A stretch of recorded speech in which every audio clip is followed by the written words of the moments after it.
Everyone, welcome back to catalyst education. അപ്പം മക്കളെ, നമ്മുടെ ബിസിനസ് എൻവയോൺമെന്റ് എന്ന ചാപ്റ്ററിലെ വൺ ആൻഡ് ഓൺലി ഇമ്പോർട്ടൻറ്റ് ടോപ്പിക്കാണ് ഡയമെൻഷൻസ് അല്ലെങ്കിൽ ഫാക്ടേഴ്സ് ഓഫ് ബിസിനസ് എൻവയോൺമെന്റ്. ഈ ഒരു ചാപ്റ്ററിൽ നിന്ന് നമുക്ക് ഈ ചോദിക്കാനായിട്ട് ഈ ഒരു ടോപ്പിക്ക് മാത്രമേ ഉള്ളൂ. സോ ആ ഒരു ടോപ്പിക്കാണ് നമ്മൾ ഇന്ന് ഈ ഒരു വീഡിയോയിൽ കവർ ചെയ്യാൻ വേണ്ടിയിട്ട് പോകുന്നത്. ഏതൊക്കെയാണ് നമ്മുടെ ബിസിനസ് എൻവയോൺമെന്റിന്റെ ഡിഫറെന്റ് ഡയമെൻഷൻസ്, അതായത് ഡിഫറെന്റ് എൻവയോൺമെന്റ്സ് ഏതൊക്കെയാണ്, അതിലൊക്കെ വരുന്ന കോമ്പണൻസ് ഏതൊക്കെയാണ് എന്നുള്ളതാണ് നമ്മൾ എന്ത് ചെയ്യേണ്ടത്, ഈ ഒരു ടോപ്പിക്കിൽ നിന്നും മെയിൻ ആയിട്ട് അറിഞ്ഞിരിക്കേണ്ടത്. സോ നേരെ നമുക്ക് എന്ത് ചെയ്യാം, ടോപ്പിക്കിലേക്ക് പോവാം. ഏതൊക്കെയാണ് നമ്മുടെ വേരിയസ് ഡയമെൻഷൻസ് അല്ലെങ്കിൽ ഫാക്ടേഴ്സ് എന്ന് ചോദിച്ചിട്ടുണ്ടെങ്കിൽ നമുക്ക് മെയിൻലി 5 ഡയമെൻഷൻസ് ആണ് ബിസിനസ് എൻവയോൺമെന്റിൽ വരുന്നത്. ഏതൊക്കെയാണ്? Economic environment, social environment, political environment, technological environment and finally നമുക്ക് ലീഗൽ എൻവയോൺമെന്റ്. ഈ 5 ടൈപ്സ് അല്ലെങ്കിൽ ഈ 5 ഡയമെൻഷൻസ് ഏതൊക്കെയാണ്, അതിൻ്റെ ഒക്കെ എക്സാമ്പിൾസ് അതായത് കോമ്പണൻസ് ഏതൊക്കെയാണ് എന്നുള്ളതാണ് നമ്മൾ എന്ത് ചെയ്യേണ്ടത്, ഈ ഒരു ഭാഗത്ത് നിന്ന് അറിഞ്ഞിരിക്കേണ്ടതായിട്ടുള്ള കാര്യങ്ങൾ. സോ നേരെ നമുക്ക് ആദ്യത്തെ ഡയമെൻഷൻ ആയിട്ടുള്ള എക്കണോമിക് എൻവയോൺമെന്റിൽ എന്തൊക്കെയാണ് വരുന്നത് എന്നുള്ളത് നോക്കാം. നമ്മുടെ ബിസിനസിന്റെ ചുറ്റുമുള്ള എൻവയോൺമെന്റിനെ കുറിച്ചിട്ടാണ് നമ്മൾ പറയുന്നത്. അതിൽ ഏറ്റവും ഇമ്പോർട്ടൻ്റ് ആയിട്ടുള്ള ഒരു എൻവയോൺമെന്റ് ആണ് എക്കണോമിക് എൻവയോൺമെന്റ്. എക്കണോമിക് എൻവയോൺമെന്റ് എന്ന് പറഞ്ഞിട്ടുണ്ടെങ്കിൽ നമ്മുടെ ബിസിനസിന്റെ ഔട്ട്സൈഡുള്ള സാമ്പത്തികപരമായിട്ടുള്ള കുറച്ച് കാര്യങ്ങളുണ്ട്. അത് നമ്മുടെ ബിസിനസ്സിനെ അഫക്റ്റ് ചെയ്യുന്ന കുറച്ച് കാര്യങ്ങൾ, അത്തരത്തിലുള്ള കോമ്പണൻസ് അടങ്ങിയിട്ടുള്ള എൻവയോൺമെന്റിനെ നമ്മൾ ബിസിനസിന്റെ എക്കണോമിക് എൻവയോൺമെന്റ് എന്നാണ് പറയപ്പെടുന്നത്. സോ ഇതിൽ വരുന്ന കോമ്പണൻസ്, സാമ്പത്തികപരമായിട്ടുള്ള കുറച്ച് കാര്യങ്ങൾ എന്ന് പറഞ്ഞു, അത് ഏതൊക്കെയാണ് നമുക്ക് നോക്കാം. Interest rates, inflation rates, changes in disposable income, അതുപോലെ തന്നെ സ്റ്റോക്ക് മാർക്കറ്റ് ഇൻഡിസസ് ചില സമയത്ത് കൂടും ചില സമയത്ത് കുറയും അല്ലേ, വാല്യൂ ഓഫ് റുപ്പി അതുപോലെ കൂടും കുറയും. ഇത്തരത്തിലുള്ള കാര്യങ്ങളൊക്കെ നമ്മുടെ ബിസിനസ്സിനെ എന്ത് ചെയ്യുന്നുണ്ട്, അഫക്റ്റ് ചെയ്യുന്നുണ്ട്. സോ അതിനെക്കുറിച്ചൊക്കെ നമ്മൾ എന്ത് ചെയ്യണം, ബിസിനസ്സുകാർ ചെയ്യേണ്ടിയിരിക്കുന്നു, മോണിറ്റർ ചെയ്തുകൊണ്ടേ ഇരിക്കണം അല്ലേ.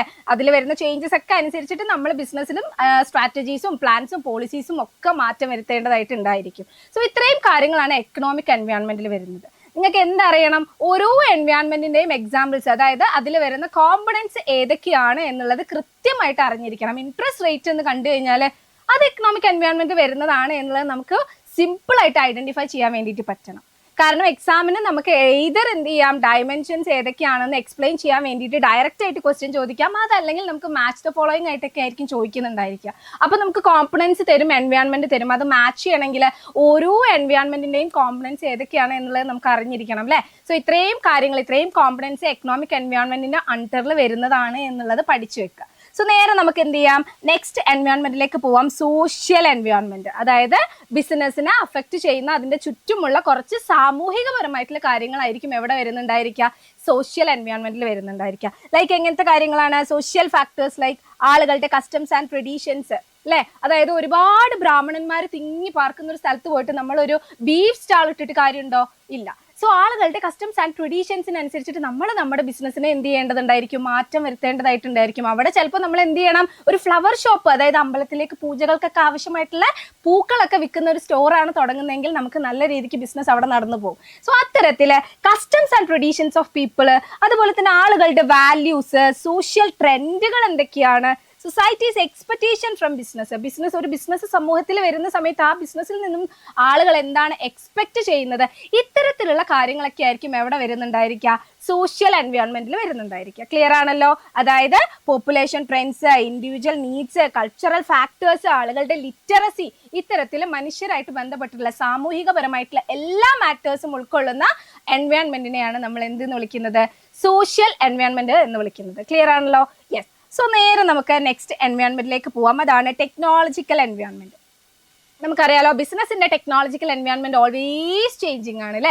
എല്ലാ സമയത്തും അത് മാറിക്കൊണ്ടേയിരിക്കും. അതിന് ഏറ്റവും വലിയ ഉദാഹരണമാണ് നമ്മുടെ പുതിയ മാറി മാറി വരുന്ന പ്രൊഡക്ഷൻ മെത്തേഡുകൾ, പുതിയ പുതിയ പ്രോഡക്ട്സ് അല്ലെ. ഇതൊക്കെ അതിന് എക്സാമ്പിൾ ആണ്. ടെക്നോളജി മാറി മാറി വരുന്നതിനനുസരിച്ചിട്ടാണ് പ്രോഡക്ട്സും കാര്യങ്ങളും ഒക്കെ മാറി വരുന്നത്.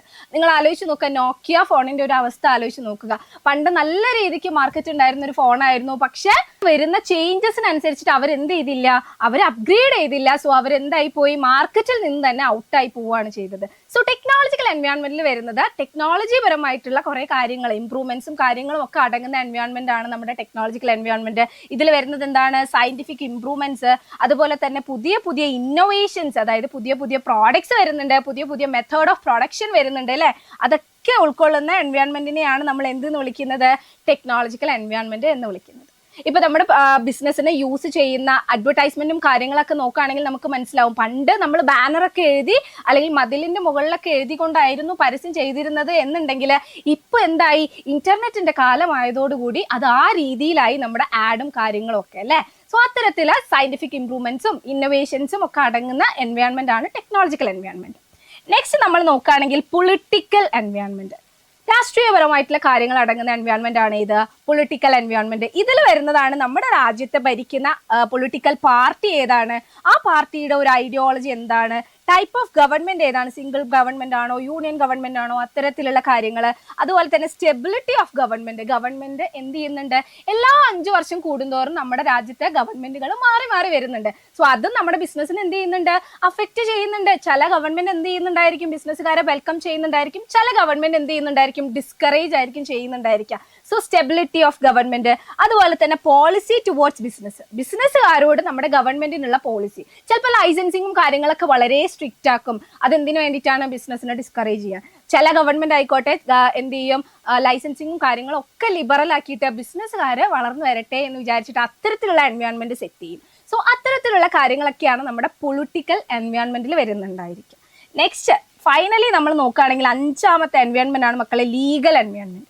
ഈ ഒരു എൻവയോൺമെന്റിൽ പറയുന്നത് എന്താണ്, ആക്ടുകളെ കുറിച്ചിട്ടാണ്, നിയമങ്ങൾ അല്ലെങ്കിൽ ലോസ് റിലേറ്റഡ് ടു ആരുണ്ടാക്കുന്നതാണ്, സ്റ്റേറ്റ് ഗവൺമെന്റ് ആയിക്കോട്ടെ, സെൻട്രൽ ഗവൺമെന്റ് ആയിക്കോട്ടെ, ലോക്കൽ ഗവൺമെന്റ് ആയിക്കോട്ടെ, ഇവർ 3 പേരും ഉണ്ടാക്കുന്ന ലോസും ആക്ട്സും ഒക്കെയാണ് എവിടെ വരുന്നുണ്ടായിരിക്കുക, ഈ ഒരു ലീഗൽ എൻവയോൺമെന്റിൽ വരുന്നുണ്ടായിരിക്കുക. സോ ബിസിനസ്സുകാർ എന്ത് ചെയ്യണം, the laws related to business made by government are at most importance അല്ലെ. ബിസിനസ്സുകാർക്ക് ഫോളോ ചെയ്യാൻ വേണ്ടിയിട്ട് ചില റൂൾസ് ഉണ്ടാക്കിയിട്ടുണ്ടെങ്കിൽ അല്ലെങ്കിൽ നിയമങ്ങൾ ഉണ്ടാക്കിപ്പെട്ടിട്ടുണ്ടെങ്കിൽ അത് സ്ട്രിക്ട്ലി നമ്മൾ എന്ത് ചെയ്യണം, ഫോളോ ചെയ്യേണ്ടതുണ്ട്. രാജ്യത്തെ നിയമങ്ങൾ എന്ത് ചെയ്യണം, പാലിച്ചുകൊണ്ട് നല്ല രീതിക്ക് തന്നെ എന്ത് ചെയ്യണം, അവര് ബിസിനസ് ചെയ്യേണ്ടതാണ് അല്ലെ. സോ അത്തരത്തിലുള്ള നിയമനിർമ്മാണം നമ്മുടെ സ്റ്റേറ്റ് ഗവൺമെന്റും സെൻട്രൽ ഗവൺമെന്റും ലോക്കൽ ഗവൺമെന്റും ഒക്കെ ഫോർമുലേറ്റ് ചെയ്യുന്ന ലോസും ആക്ട്സും ഒക്കെ ഉൾക്കൊള്ളുന്ന ഒരു എൻവയോൺമെന്റ് ആണ് ഇത് ലീഗൽ എൻവയോൺമെന്റ്. ക്ലിയർ ആണല്ലോ. സോ ഇതാണ് നമ്മുടെ 5 ഡയമെൻഷൻസ് അല്ലെങ്കിൽ 5 ഫാക്ടേഴ്സ് ഓഫ് എൻവയോൺമെന്റ് ചോദിച്ചു കഴിഞ്ഞാൽ നിങ്ങൾ എഴുതേണ്ടത്. ഇത് ഏതർ നിങ്ങൾക്ക് ഇങ്ങനെ എക്സ്പ്ലെയിൻ ചെയ്യാൻ വേണ്ടി ചോദിക്കും, അതല്ലെങ്കിൽ നിങ്ങൾക്ക് എന്ത് ചെയ്യും, മാച്ച് ദ ഫോളോയിങ് ആയിട്ട് ചോദിക്കും. ഇപ്പൊ ഇങ്ങനെ തന്നിട്ടുണ്ടെങ്കിൽ അതായത് ഇൻട്രസ്റ്റ് റേറ്റ്, അതുപോലെ തന്നെ സോഷ്യൽ ട്രെൻഡ്, അതുപോലെ തന്നെ എന്താണ് പൊളിറ്റിക്കൽ പാർട്ടി, ഇങ്ങനെ തന്നിട്ട് അപ്പുറത്ത് നമുക്ക് എൻവയോൺമെന്റ് തന്നിട്ടുണ്ടെങ്കിൽ ഇൻട്രസ്റ്റ് റേറ്റ് എന്ന് കണ്ടു കഴിഞ്ഞാൽ നമുക്ക് എക്കണോമിക് എൻവയോൺമെന്റിലേക്കും, സോഷ്യൽ ട്രെൻഡ് എന്ന് തന്നു കഴിഞ്ഞാൽ നമുക്ക് സോഷ്യൽ എൻവയോൺമെന്റിലേക്കും, പൊളിറ്റിക്കൽ പാർട്ടീസിനെ കുറിച്ച് പറയുന്നുണ്ടെങ്കിൽ അത് പൊളിറ്റിക്കൽ എൻവയോൺമെന്റിലേക്കും നമുക്ക് എന്ത് ചെയ്യാൻ പറ്റണം, മാച്ച് ചെയ്യാൻ വേണ്ടിയിട്ട് പറ്റണം. ഇനി അതും അല്ലെങ്കിൽ നമുക്ക് 1 മാർക്കിനും ചോദിക്കാറുണ്ട്. കോമ്പണൻസ് തന്നിട്ട് താഴെ തന്നിട്ടുള്ളത് ഏത് എൻവയോൺമെന്റിന്റെ കോമ്പണന്റ് ആണ് അത് എന്ന് ഐഡന്റിഫൈ ചെയ്യാൻ വേണ്ടിയിട്ട് നമ്മളോട് ചോദിക്കും. സോ അത്തരത്തിൽ ചോദിക്കുകയാണെങ്കിലും നമുക്ക് എന്ത് ചെയ്യാൻ പറ്റണം, എല്ലാ എൻവയോൺമെന്റിന്റെ കോമ്പണൻസ് അതായത് എക്സാമ്പിൾസും നമുക്ക് അറിഞ്ഞിരിക്കണം. അതിൽ നിന്ന് നമുക്ക് ആൻസർ പിക്ക് ചെയ്യാനും പറ്റണം. സോ ഈ രീതിയിലാണ് നമുക്ക് ഡയമെൻഷൻസിൽ നിന്നും ക്വസ്റ്റ്യൻ വരിക. ആ ഒരു ചാപ്റ്ററിൽ നിന്ന് നമുക്ക് ഇമ്പോർട്ടന്റ് ആയിട്ട് അറിഞ്ഞിരിക്കേണ്ട ഒരേ ഒരു ടോപ്പിക് ഇത് മാത്രമാണ് കേട്ടോ. സോ ഇത്തരത്തിലെ ഇമ്പോർട്ടന്റ് ആയിട്ടുള്ള വീഡിയോസ് ആയിട്ട് നമുക്ക് നെക്സ്റ്റ് വീണ്ടും വരുന്നതായിരിക്കും. അതുപോലെ തന്നെ എന്ത് ചെയ്യുക, വീഡിയോ ഇഷ്ടമായിട്ടുണ്ടെങ്കിൽ നിങ്ങളൊന്ന് ലൈക്ക് ചെയ്യുക, ഷെയർ ചെയ്യുക, സപ്പോർട്ട് ചെയ്തേക്കുക. Thank you so much.